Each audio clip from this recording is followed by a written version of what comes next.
रूपाली शर्मा। तो चलिए बुलेटिन की शुरुआत करते हैं। उत्तराखंड में 15 गांव और 2 सड़कों का नाम परिवर्तन किया गया है। नाम परिवर्तन को लेकर उत्तराखंड के मुख्यमंत्री पुष्कर सिंह धामी ने कहा कि स्थानीय संस्कृति और जनभावनाओं के अनुरूप ये फैसला लिया गया है। मुख्यमंत्री पुष्कर सिंह धामी ने कहा कि नाम को परिवर्तित कर सरकार ने प्रदेश और देश के महापुरुषों के नाम पर स्थानों के नाम रखे हैं, जिससे भारतीय संस्कृति और विरासत की परंपरा बनी रहे। उन्होंने कहा कि स्थानीय लोग लंबे समय से किस तरह की मांग कर रहे थे और सरकार ने जन भावनाओं के अनुरूप ये फैसला लिया है। कि जन भावनाओं के अनुरूप, जन अपेक्षाओं के अनुरूप, वहाँ की संस्कृति के अनुरूप और देवभूमि के मूल स्वभाव के साथ उन स्थानों के नाम रखे जाएं और जो देवभूमि का मूल स्वरूप है उसके प्रति लोगों की आस्था बढ़े, श्रद्धा बढ़े। उन क्षेत्रों के प्रति जहाँ के नाम बदलने की घोषणा की गई है, वहाँ के जो लोग हैं जिन्होंने समाज जीवन में अपना एक विशेष स्थान प्राप्त किया है, उन क्षेत्रों के लिए विशेष प्रयास किए हैं, उन क्षेत्रों से उनका लगाव रहा है। महापुरुषों के नाम, देवी देवताओं के नाम या देश के आंदोलन में, देश के स्वतंत्रता के आंदोलन में उनका नाम रहा है, ऐसे नामों को रखने के लिए घोषणा की गई है। मैं समझता हूँ कि लोगों ने भी इसका स्वागत किया है। मैं सभी को शुभकामनाएं देता हूँ कि हम उत्तराखंड हिंदुस्तान का श्रेष्ठ राज्य बने, हर दृष्टि से लोगों की आस्था श्रद्धा यहाँ बनी रहे, उसका प्रयास। वहीं कैबिनेट मंत्री सतपाल महाराज ने हरिद्वार का दौरा किया, जहां उन्होंने जगत गुरु शंकराचार्य राजेश्वराश्रम से मुलाकात करने उनके आश्रम पहुंचे। सतपाल महाराज ने मीडिया से बात करते हुए कहा कि चारधाम यात्रा पर इस बार पहले की अपेक्षा अधिक संख्या में यात्रियों के आने की उम्मीद की जा रही है, जिसके लिए सभी व्यवस्थाएं दुरुस्त की जा रही हैं। उन्होंने कहा कि इस बार वेडिंग डेस्टिनेशन के साथ साथ उत्तराखंड में कॉर्पोरेट डेस्टिनेशन के तौर पर प्रमोट करने का काम किया जा रहा है। उन्होंने कहा कि चारधाम यात्रा पर किसी भी तरह की गड़बड़ को बर्दाश्त नहीं किया जाएगा और यात्री की शिकायत पर तुरंत एक्शन लिया जाएगा। पूरी हो चुकी हैं और मैं महाराज जी के दर्शन करने आया और परामर्श करने आया हूं कि चारधाम के अंदर और क्या बेहतर होना चाहिए।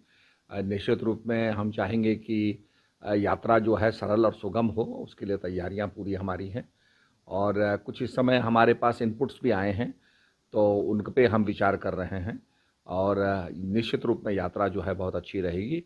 और कुछ आशा ये की जा रही है कि भाई काफ़ी नीचे गर्मी पड़ेगी तो यात्री काफ़ी आएंगे, सबको सुविधा मिले, दर्शन हो और सबकी यात्रा मंगलमय हो, सबके मनोवांछित सबको फल प्राप्त हो, यही भगवान से अभिलाषा है। अंदर हमने होम स्टे को प्रोत्साहित किया है। होम स्टे हमारे 5000 से ऊपर हमारे होम स्टे प्रोत्साहित हो गए हैं। माननीय प्रधानमंत्री जी ने वेडिंग डेस्टिनेशन की बात की है, उसको हम बना रहे हैं। कॉर्पोरेट डेस्टिनेशन बना रहे हैं। वेडिंग डेस्टिनेशन क्या होता है कि एक समय में ही शादियां होती हैं, कॉर्पोरेट डेस्टिनेशन 12 महीने चलता रहता है, तो उसको भी हम इन्वॉल्व कर रहे हैं और निश्चित रूप में corporate destination, wedding destination Uttarakhand बनेगा और यहाँ पर लोगों को रोजगार मिलेगा और लोग आगे बढ़ेंगे। इसके लिए हमने पूरे सख्त कदम उठाए हैं। ये विभाग जो है मुख्यमंत्री जी के पास है, फिर भी हमने समीक्षा करके हमने कहा है कि भाई जो भी हमारे पास सूचना आएगी, कोई भी आदमी एफआईआर लॉन्च करेगा, कोई शिकायत करेगा, उस पर हम कार्रवाई करेंगे। उनकी व्यवस्थाएं हैं, जगह जगह यहाँ पर काफ़ी व्यवस्थाएं हैं, हम भी व्यवस्था करने वाले हैं। बाकी और भी धर्मशालाओं की आवश्यकताएं हैं, सभी साधु संत इसमें सहयोग देते हैं और कालाबाजारी को निश्चित रूप में हमने रोकने के ठोस प्रयास किए हैं और हमने कहा जो भी रिपोर्ट करेगा और बताएगा हमें कि भाई इस प्रकार से जो है कालाबाजारी हुई है, ब्लैकमेलिंग हुई है, तो निश्चित रूप में उस पर हम कठोर कार्रवाई करेंगे। ये तो बढ़ेगा ही, अनुमान तो बढ़ेगा ही, क्योंकि यात्रा जो है हमारे सड़कें भी बन गई हैं, सड़कें भी चालू हो गई हैं, तो अनुमान जो है कि जिला अधिकारी संदीप तिवारी ने जिला आबकारी कार्यालय का औचक निरीक्षण किया। इस दौरान कार्यालय में जिला आबकारी अधिकारी के साथ ही 2 अन्य कर्मचारी कार्यालय से नदारद मिले। जिस पर जिलाधिकारी ने आबकारी अधिकारी के साथ ही अन्य कर्मचारियों के 1 दिन का वेतन काटने और आबकारी अधिकारी के सर्विस ब्रेक करने और अन्य कर्मचारियों की वेतन वृद्धि पर रोक लगा दी है। जिलाधिकारी संदीप तिवारी ने बताया कि चमोली में नए वित्त वर्ष में अंग्रेजी शराब की दुकानों का व्यवस्थापन किया जाना है, जिसके लिए आबकारी अधिकारी को बुलाया गया था, लेकिन आदेशों के बावजूद आबकारी अधिकारी कार्यालय में उपस्थित नहीं हुए, जिस पर जिलाधिकारी संदीप तिवारी ने अपर जिलाधिकारी विवेक प्रकाश के साथ जिला आबकारी कार्यालय का औचक निरीक्षण किया। इस दौरान जहां कार्यालय से जिला आबकारी अधिकारी दुर्गेश्वर कुमार त्रिपाठी गायब मिले, वहीं सहायक लेखाकार धीरज भट्ट और कनिष्ठ सहायक मनीष रावत भी कार्यालय से नदारद पाए गए। कार्यालय पीआरडी कर्मचारी के भरोसे छोड़ा गया था। को मॉर्निंग में बुलाया गया था ऑफिस में, जो उपस्थित नहीं आए, तो उसके बाद उनके ऑफिस स्टाफ को भी बुलाया गया, तो स्टाफ भी नहीं आया। तो आज शाम को 3:30 बजे निरीक्षण किया गया एक्साइज ऑफिस का, तो वहाँ कोई भी उपस्थित नहीं था। तो सभी का वेतन रोका गया है और अनुपस्थित मानते हुए सर्विस में ब्रेक दी जाएगी और हायर अथॉरिटीज़ को भी लिखा जाएगा इनके खिलाफ कार्यवाही के लिए, क्योंकि अभी मदिरा की दुकानों का व्यवस्थापन की कार्यवाही गतिमान है। ऐसे में किसी का भी कार्यालय में उपस्थित न होना। उत्तराखंड के 4 धाम यानी गंगोत्री, यमुनोत्री, बद्रीनाथ और केदारनाथ की 30 अप्रैल से शुरू होने जा रही है। आपको बता दें, 4 धाम यात्रा को लेकर प्रशासन के साथ परिवहन विभाग भी तैयारियों में जुट गया है। 4 धाम यात्रा में यात्रियों को यात्रा करने में दिक्कतों का सामना ना करना पड़े, इसके लिए परिवहन विभाग भी कमर कस चुका है। वहीं आरटीओ अधिकारी शैलेश तिवारी ने बताया कि यात्रा के संबंध में लगातार उच्च स्तरीय मीटिंग की जा रही है। यात्रियों को कोई असुविधा ना हो, इसके लिए परिवहन विभाग पूरे तरीके से तैयार है।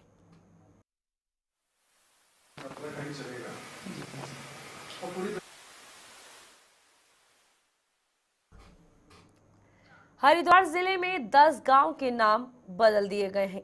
इनमें औरंगजेबपुर का नाम बदलकर शिवाजी नगर, खानपुर को श्री कृष्णपुर और गाजीवाला को अब आर्य नगर के नाम से जाना जाएगा। सरकार के इस फैसले के बाद स्थानीय लोगों में उत्साह देखा जा रहा है। गांव वासियों ने मुख्यमंत्री के इस निर्णय का स्वागत करते हुए इसे सांस्कृतिक पुनर्जागरण की दिशा में एक अहम कदम बताया है। ग्राम प्रधान देवेंद्र सिंह नेगी ने नाम परिवर्तन का स्वागत करते हुए ग्रामवासियों के साथ जश्न मनाया। इस अवसर पर मिठाइयां बांटी और ढोल नगाड़ों के साथ खुशी जताई गई। ग्राम प्रधान ने इसे गांव के गौरव से जोड़ते हुए सरकार का आभार व्यक्त किया। हालांकि गांव के कुछ लोग इस बदलाव का विरोध भी कर रहे हैं। उनका कहना है कि नाम बदलने से गांव की पहचान प्रभावित होगी और प्रशासन को इस फैसले पर दोबारा विचार करना चाहिए। लेकिन सरकार का कहना है कि ये निर्णय राज्य की संस्कृति और ऐतिहासिक परंपराओं को ध्यान में रखते हुए लिया गया है। हालांकि नाम परिवर्तन के बाद स्थानीय स्तर पर उभर रही प्रतिक्रियाओं को देखते हुए प्रशासन स्थिति पर नजर बनाए हुए है। ये गांव का नाम बदला गया है और सभी ग्रामवासियों में हार्दिक खुशी है। सभी से सुझाव लिए गए थे, जिसके बाद पूरी पंचायत से एक हमने लेटर भेजा था माननीय मुख्यमंत्री जी को, जिस पर ये गांव का नाम बदला गया है। गांव में मेरे 13 स्वतंत्रता सेनानी रहते हैं, जिनको हम श्रेष्ठ मानते हैं, और आर्य शब्द एक श्रेष्ठ शब्द है, इसलिए हमने आर्य नाम सभी लोगों ने सही सुझाया है। ये ग्राम गाजीवाली गंगा नदी के किनारे पर प्राचीन बसा हुआ एक गांव है। यहाँ पर श्रद्धानंद जी ने गुरुकुल कांगड़ी विश्वविद्यालय की नींव रखी थी, जो किसी आपदा के कारण आप हरिद्वार में स्थानांतरित है। और नाम रखने से, आर्य नगर होने से किसी में मुझे लगता है कि कोई किसी प्रकार का रोष नहीं है, सभी खुशी हैं। आपने देखा होगा मिठाई है, ढोल है, नगाड़े हैं, सभी बज रहे हैं।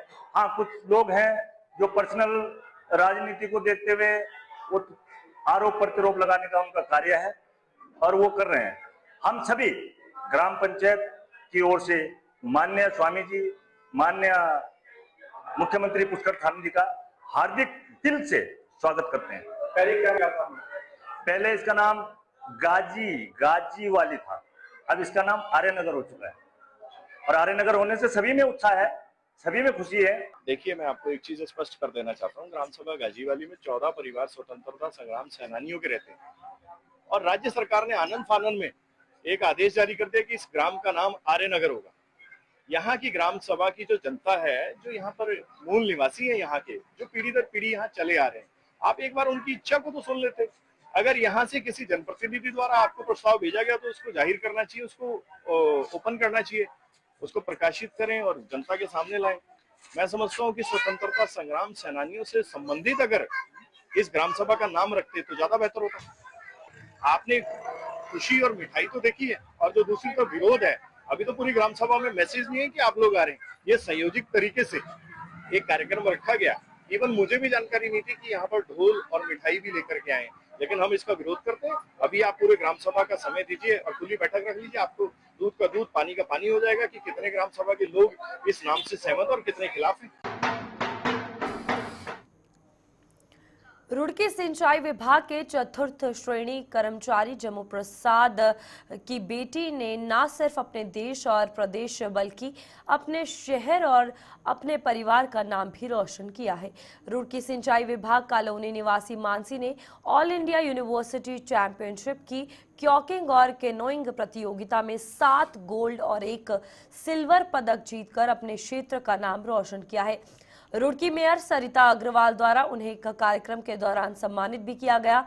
इस दौरान 100 मीटर और 500 मीटर क्योकिंग प्रतियोगिता में जीत हासिल करने वाले निशांत राणा को भी कार्यक्रम में सम्मानित किया गया। इस मौके पर मानसी के कोच पीयूष शर्मा और इंटरनेशनल कोच रामा शंकर को भी सम्मानित किया गया। इस मौके पर नगर निगम मेयर सरिता अग्रवाल ने कहा कि उत्तराखंड सरकार खिलाड़ियों को आगे बढ़ाने और का लगातार प्रयास कर रही है। उत्तराखंड में भी युवा अच्छे खिलाड़ी बनकर अपने परिवार और अपने देश का नाम आगे बढ़ा सकते हैं। उन्होंने कहा कि मानसी ने रुड़की शहर ही नहीं बल्कि उत्तराखंड और अपने देश का नाम रोशन किया है। उनको आगे बढ़ाने में अब उनका पूरा सहयोग जो है प्रशासन करे। मैं वाटर स्पोर्ट करती हूँ। मैं काफ़ी लंबे समय से गेम कर रही हूँ। मेरे 7 गोल्ड कैकिंग में और ड्रैगन में और 1 सिल्वर मेडल आया है, जो अभी 11 मार्च से 17 मार्च तक के चंडीगढ़ सुखना लेक पर ऑल इंडिया यूनिवर्सिटी हुई थी, मैंने उसमें प्राप्त की है। कैसा? बहुत अच्छा लगता है। काफ़ी लंबे समय की मेहनत होती है, पूरे साल प्रैक्टिस करनी पड़ती है फिजिकली, और इंजरी भी होती हैं। हमारे सर हमें दोनों टाइम प्रैक्टिस कराते हैं, सुबह और शाम के टाइम। मैं अपने गेम को ही आगे बढ़ाऊंगी। अपने गेम से रिलेटेड मैं पढ़ाई भी कर रही हूँ। मैंने BPEd कंप्लीट किया है। अभी मैंने MSc physical education Chandigarh university में एडमिशन लिया हुआ है। मैं आगे ही अपने गेम को पढ़ाई के जरिए जारी रखूँगी और हाँ, खिलाड़ी बनूँ। खिलाड़ी के साथ साथ में एक अच्छी कोच बनूँ, जो जैसे मेरे कोचेज़ ने मुझे आगे बढ़ाया है, सिखाया है, ऐसे मैं औरों को सिखाने की कोशिश करूँ। इतना अच्छा लग रहा है कि मैं 5 साल से अपनी बेटी को जो है वाटर स्पोर्ट के गेमों में डाल दिया था। मुझे ये नहीं पता था कि यह तैरेगी या डूबेगी, मुझे इस बात का नहीं पता था, लेकिन जिसके इसने इनके दोनों कोचों ने इनका साथ दिया है, मैं उन कोचों को बहुत बहुत धन्यवाद देना चाहता हूँ। और मेरे लिए लड़का लड़की बहू एक समान है। मेरे पास लड़के भी हैं, लड़की भी बहू है। मैं कभी बहू को भी बेटी के समान समझता हूँ, बेटों को भी बेटे समझता हूँ, और बेटी को भी बेटे ही समान समझता हूँ। क्यों ऐसा होता है कि आप ये देख लीजिएगा कि लड़का और लड़की में मैं कभी कोई भी भिन्नता नहीं चाहता हूँ, एक समान ही देखता हूँ। आर्थिक स्थिति कभी कभी परेशानी करती है, लेकिन अपने खर्चे कम करें। हम अपने बच्चों के लिए अपने खर्चे कम करते हैं और उनको आगे बढ़ाते हैं। देखिए साहब, सरकार अभी मदद नहीं दे रही है। एक टाइम ऐसा भी आएगा जब सरकार हमें मदद देगी। अभी मैं अपनी बेटी को जो है कोच के लिए भेज रहा हूँ इसका, कि अभी कि मेरे हिसाब से जून में इसका फार्म भरा जाएगा और जुलाई में इसका नंबर आ ही जाएगा, तो 1 साल मैं इसको कोचिंग कराऊंगा। आज निशांत और मानसी को सम्मानित किया गया। उपलब्धियाँ तो इस क्लब की पहले से भी बहुत है, क्योंकि ये इंडिया का पहला क्लब है जिसने वाटर स्पोर्ट्स में प्राइवेटली जो स्टार्ट हुआ। ये 2004 से स्टार्ट है और आज तक कम से कम 800-900 बच्चों की तो वैसे भी यहाँ पे नौकरियाँ लग चुकी हैं। अभी भी हमारे जो खिलाड़ी हैं वो जूनियर नेशनल और सीनियर नेशनल्स में पार्टिसिपेट करते रहे। अभी भी नेशनल्स में हमारे बच्चों के पदक आए हैं, और यही नहीं, इस क्लब के बच्चों ने एशियन गेम्स में भी इन्होंने मेडल लिए हैं और हमारे को गौरवान्वित किया। हमें बड़ा अच्छा लगता है कि हम भी इनके साथ लग के मेहनत करते हैं, और इनके माँ बाप का भी यही योगदान है। चाहे ठंड हो, सर्दी हो, गर्मी हो, किसी भी मौसम में वाटर स्पोर्ट्स जैसे कठिन स्पोर्ट्स में वो हमें सहयोग देते हैं। बच्चे आते हैं और अपना मेहनत करके अपने उज्जवल भविष्य पालें। देखो, इस सरकार की तो बात ये है कि हमें इस उत्तराखंड में बड़ा शर्म की बात है कि हमारे बच्चे पंजाब यूनिवर्सिटी से, चंडीगढ़ यूनिवर्सिटी से, गुरु नानक देव यूनिवर्सिटी से, कुरुक्षेत्र यूनिवर्सिटी से, सब जगह से पार्टिसिपेट करते हैं। यहाँ पे इतनी वाटर बॉडीज़ होने के बाद भी पर उत्तराखंड वालों को आज तक शर्म नहीं आई कि हमारे पास आज तक उत्तराखंड यूनिवर्सिटी कहीं पार्टिसिपेट नहीं करती, ना हेमनंती नंदन बहुगुणा, ना नैनीताल यूनिवर्सिटी। और तो और यहाँ के जो खिलाड़ी हैं उनको भी नेशनल्स और उनके लिए प्रेरित ना करके और बाहर के जो खिलाड़ी हैं उनको आउटसोर्सिंग कर ली जाती है। पहले तो इन बच्चों को बहुत बहुत धन्यवाद देता हूँ जिन्होंने अपने इंडिया का नाम रोशन किया है, भारत का नाम रोशन किया है, अपने राज्य का नाम रोशन किया है और अपने नगर का नाम रोशन किया है। मैं इनको बहुत बहुत शुभकामनाएं देता हूँ, बहुत बहुत बधाई देता हूँ। और उत्तराखंड सरकार तो हमेशा ही प्रतिभाओं को निखारने का काम करती है, खिलाड़ियों के लिए हमेशा तत्पर रहती है। मैं अभी उत्तराखंड सरकार से निवेदन करूंगा कि इनको जो भी सहायता राशि है वो तुरंत दी जाए। इन्होंने जो तीनों चीज़ रखी है, पीने के पानी की, शौचालय की और लाइट की, वो तीनों व्यवस्थाएं बहुत जल्द।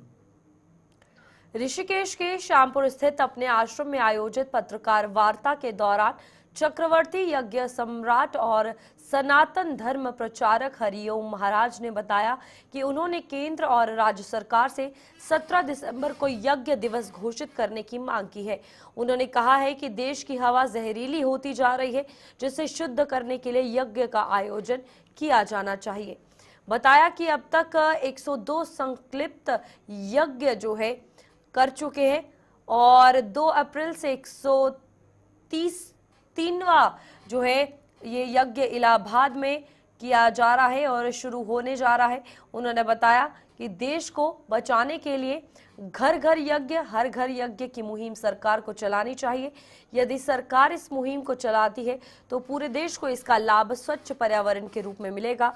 उन्होंने बताया कि उनकी मांग को स्वीकार करते हुए हरियाणा सरकार ने कुरुक्षेत्र को कुरुक्षेत्र धाम का दर्जा दिया, जिसके लिए हम हरियाणा सरकार का आभार व्यक्त करते हैं।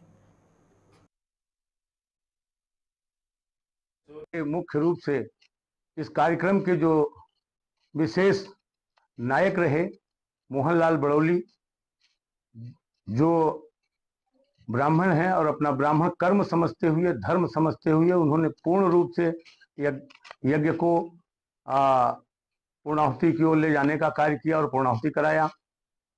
और हरियाणा सरकार को भी धन्यवाद देता हूं, मुख्यमंत्री को भी विशेष धन्यवाद देता हूं कि हमारे भाव को समझे और उन्होंने पूरा संरक्षण देते हुए अच्छे ढंग से कुरुक्षेत्र को कुरुक्षेत्र धाम घोषित किया। उनके मुंह से कुरुक्षेत्र धाम की जय हो निकला, कुरुक्षेत्र धाम बन गया। 1008 कुंडी महायज्ञ का पहला संकल्प पूर्ण हुआ। दूसरा 17 सितंबर यज्ञ दिवस है। जैसा मैंने पहले बताया, 17 सितंबर को यज्ञ दिवस मनाया जाना चाहिए, क्योंकि डेंगू मलेरिया मच्छर उसी समय पैदा होते हैं। बरसात का अंत होता रहता है, सड़न होती रहती है पत्तों में, इधर उधर कीचड़ नालियों में, तो उस समय मच्छर पैदा होते हैं, जिससे डेंगू मलेरिया इत्यादि बीमारियां पैदा होती हैं, जिससे हमारे बच्चे सुरक्षित हो जाते हैं। तो यदि अगर 17 सितंबर को यज्ञ दिवस एक दिन मना लिया गया तो निश्चित रूप से वातावरण शुद्ध हो जाएगा, हमारे बच्चे डेंगू मलेरिया इत्यादि बीमारियों से भी बच सकेंगे।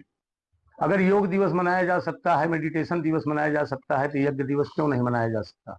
अगर वातावरण ही नहीं शुद्ध रहेगा तो हम योग क्या करेंगे, हम मेडिटेशन क्या करेंगे? इसलिए अभी आपने देखा पिछले 2013 में यही केदारनाथ में प्रलय हुई थी।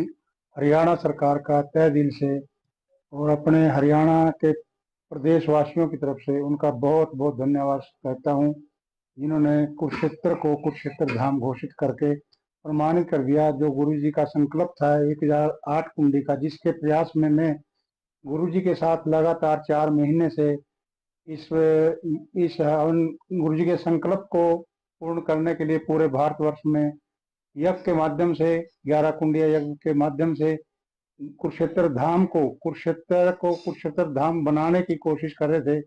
गुरुजी का संकल्प जो आज हरियाणा सरकार ने मानकर, हमारे गुरुजी का मान तो बढ़ाया ही, साथ में हरियाणा के सभी हमारे निवासियों का धाम घोषित करके पूरे भारत में इसका उद्घोष किया।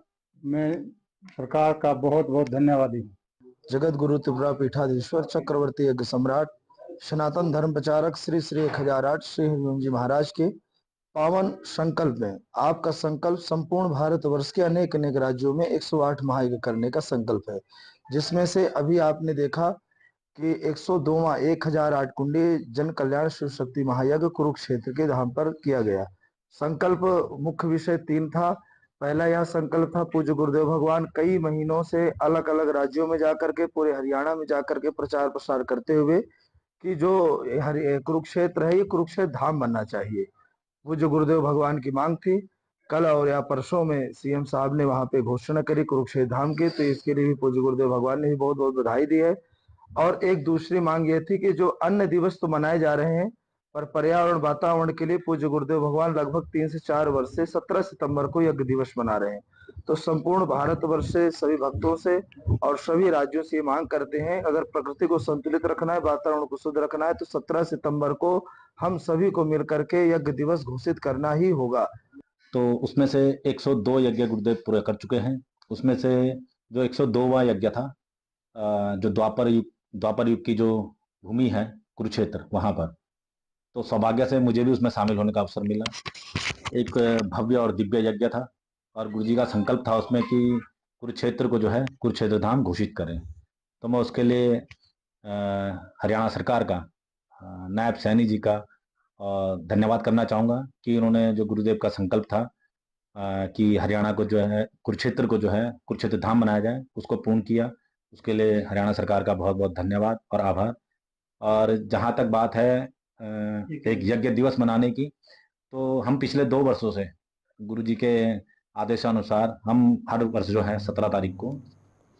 वहीं जसपुर कोतवाली क्षेत्र के हाईवे किनारे मंडुआ खेड़ा गांव के गेहूं के खेत से एक युवक का शव पड़ा हुआ मिला। मौके पर पुलिस पहुंची और शव को कब्जे में लेकर जांच शुरू की। घटना के चंद घंटों बाद ही पुलिस ने आरोपी को गिरफ्तार किया और आरोपी का नाम समीर है। वरिष्ठ पुलिस अधीक्षक मणिकांत मिश्रा ने बताया कि एक अज्ञात शव की सूचना जसपुर थाना क्षेत्र में प्राप्त हुई। पुलिस द्वारा शिनाख्त करने पर जिसकी पहचान अरमान अली जसपुर निवासी के रूप में की गई, जिसमें पुलिस द्वारा तत्काल कार्रवाई करते हुए हत्या के अभियुक्त समीर अली को गिरफ्तार किया गया। पूछताछ में समीर अली ने बताया कि आपसी रंजिश के कारण अरमान की हत्या की है। आज सुबह 8:30 बजे के लगभग एक अज्ञात शव की सूचना जसपुर थाना क्षेत्र में प्राप्त हुई। पुलिस के द्वारा इसकी शिनाख्त अरमान अली, जो कि जसपुर खुर्द का रहने वाला है, के रूप में की गई। पुलिस के द्वारा तत्काल कार्रवाई कर इस हत्या के अभियुक्त समीर अली को हिरासत में लिया गया। पूछताछ से समीर अली ने यह बताया कि आपसी रंजिश के कारण इसने यह हत्या कारित की है। अब समीर के विरुद्ध कानूनी कार्रवाई की जा रही है। चलिए अभी के लिए बुलेटिन में इतना ही। खबरें आगे भी जारी रहेंगी। आप देखते रहिए गुलिस्तान न्यूज़।